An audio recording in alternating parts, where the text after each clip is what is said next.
Hello everyone, thanks for tuning in today's second video, doing the ECMWF 30-day forecast for today's second video. So as always on Tuesday, having a look at weather next 4 weeks. We're actually going to extend out to weeks 5 and 6 with this as well. And yeah, I should get on with that for you very shortly. So just say that coming up later on today, we're going to have a 10 to 14 day. That will include all our breaker features. And this morning, we released our 7 AM upload, just a couple of minute forecast, having a look at the weather for the next 2 or 3 days. If you're enjoying the content on the channel at the moment, please can you like, share and subscribe. Share videos as far and wide as you possibly can on your Facebook and Twitter feeds and whatnot. You know, if anybody would be interested in our forecast, then share them and get word out there about Gazworthy. Thank you so much, everybody, for doing that.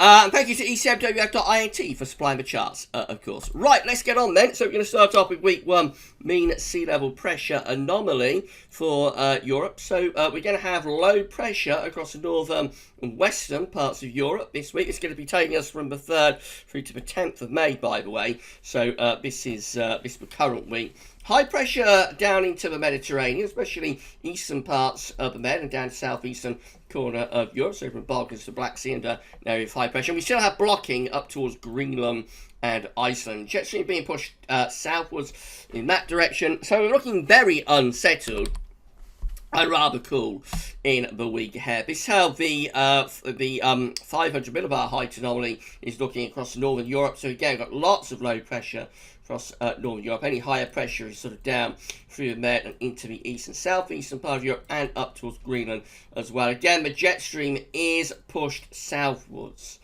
So we're looking really unsettled across much of northern, central and western Europe in the weekend, with low pressure in control and any settled weather is down across southern parts of Europe. It's a cool to cold week as well across many parts of Europe, so particularly so like these northern areas, so from Poland, western and eastern Germany all the way up to Scandinavia into Baltic Sea and then into the western part of Russia. It's colder than average here, with temperatures significantly below normal. I'll just put on the temperature scale actually.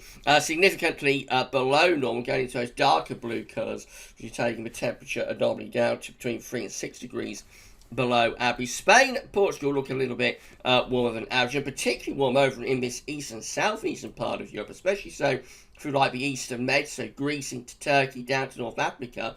There the heat is really starting to build up now, going into those dark red colours, which is 10 degrees above average. Be hot in this southeastern corner, but that's the exception to the rule. Generally it's a cool to quite cold scene across much of Europe, a central part of the Med, around Italy a little bit cooler there perhaps. And then the precipitation anomaly looks like that.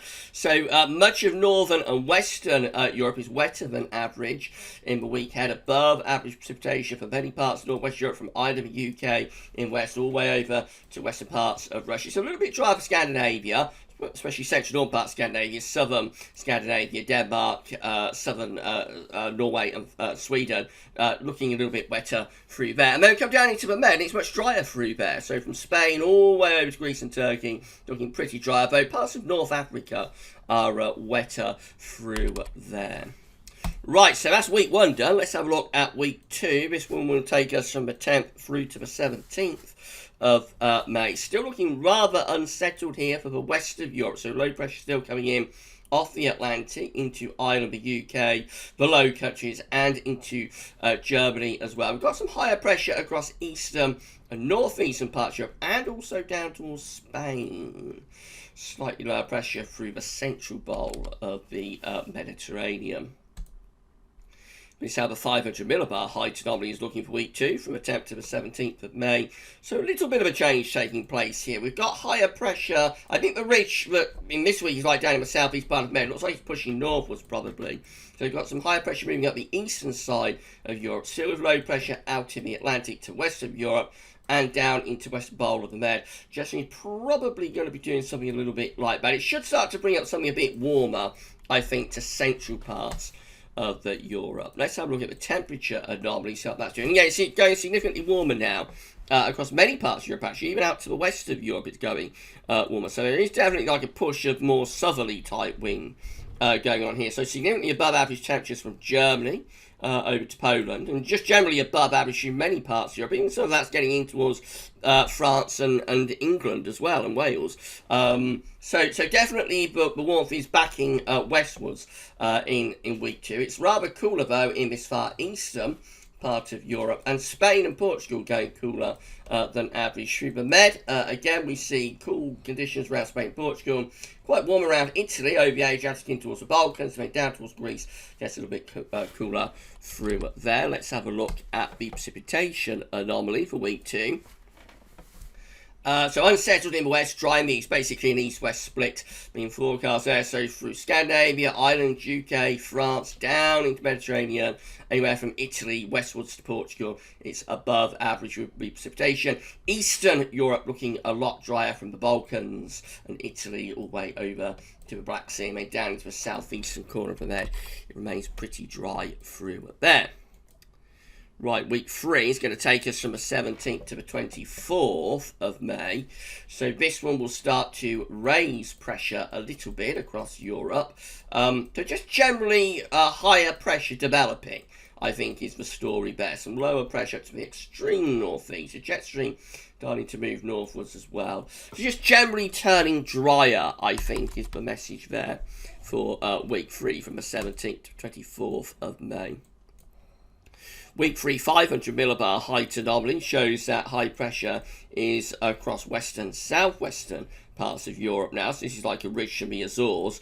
Lower pressure across the eastern, northeastern part of Europe. Jet stream doing something a little bit like that. So that starts to bring some warmer conditions up western side of Europe with that ridge of high pressure.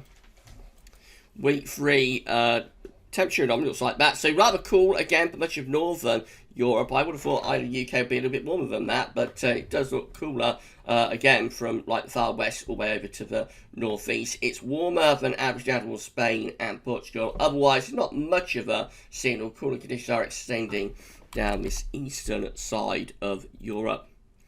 And the precipitation anomaly for week 3 looking like this. So just going a little bit drier in the western part of Europe. It's weakening signal though, but it looks like again a little bit drier in the western part of Europe, maybe a little bit wetter in this southeastern corner. Right, over to week 4. This is how we're looking, 24th of May to the 31st, last day of the month. More unsettled again in the northwest. The ridge looks like it's moving back towards eastern and southeastern parts of Europe, with the trough developing out to the west of the northwest. Again, the jet stream is moving southwards as well. So turning more unsettled there in week 4. But week 4, 500 millibar height anomaly looks like that. So again, below average heights in the north and northwest, more unsettled there. Jet stream pushing through something a little bit like that. Further out we go, the weaker the signals are getting, of course. The temperature anomaly looks like this. So still a bit on the cool side of the far north, otherwise maybe hinting at being a little bit warmer across western to central parts of Europe. And the precipitation anomaly for week 4, 24th to 31st of May, looks a little bit on the wetter than average side across parts of Scotland in towards Denmark, southern Scandinavia. Conversely, drier than average in the southeast corner. So, I mean, it's a very weak signal, but probably hints at being more unsettled in the northwest, and drier and hotter in the southeast. And then we'll just run you through to weeks 5 and 6. This is week 5. This is week 5, mean sea level pressure anomaly, weakening signals really there for the mean sea level pressure in week 5. That's taking us from the 31st of May to the 7th of June, by the way. In terms of 500 millibar height anomaly, it looks like there's some lower pressure around Iceland and Greenland, possibly started bringing westerlies as high pressure is sitting in the east-southeast part of Europe. That will draw hot air up the eastern side of Europe again, of course. The temperature anomaly for week 5 looks like this. So rather cool in the northwest, warmest in that southeastern part of Europe. So again, here we're drawing up like southerly winds at the east side of Europe. At the same time, we're bringing in quite cool northwesterly winds into the northwest of Europe. And the week 5 precipitation anomaly, not much of a signal by this point. And then lastly, week 6. Mean sea level pressure anomaly taking us from 7th to the 14th of June. Just looks rather dry this week across many parts of Europe. Looks like some higher pressure is establishing across many parts of Europe, so that could start bringing some drier and warmer weather to many areas. 500 millibar height anomaly again shows quite a lot of above average heights, which is high pressure developing there. So that could be like first taste of summer maybe across many parts of Western Europe anyway. Temperature anomaly is hinting at being warmer than average widely across Europe. And precipitation anomaly, but very weak signals, but hinting that it's going a bit drier. So it does look as though we're going to have a mixed May for the north and west of Europe anyway. So more unsettled weather and quite cool weather at times to come. Eastern, southeastern parts of Europe always look like they're getting the warmest, driest weather here with this, I think. We get into June, we may be seeing a signal for summer to really start getting going into the second week of June. That is week 6 though. Very long way out. And we need to stay cautious about that. But definitely the rest of May looking pretty mixed through many parts of northern, central and western Europe in particular. Right, it's just a snapshot of what Molly's shown. Remember, any forecast beyond 5 to 7 days is fraught with danger and health warnings. So it's just a snapshot. Could all look completely different next week. So don't take any forecast beyond a few days too seriously. That's how the ECM Extended is looking today over the next 6 weeks. Right, do it all over again next week. And, of course, on Friday, we'll have another 6-week forecast from the ECM, focusing just on the UK and Ireland, of course. Get it back later on, you 10 to 14 day, which will include all the regular features, so come back for that then. For this one, though, that's all for now, and thanks for watching.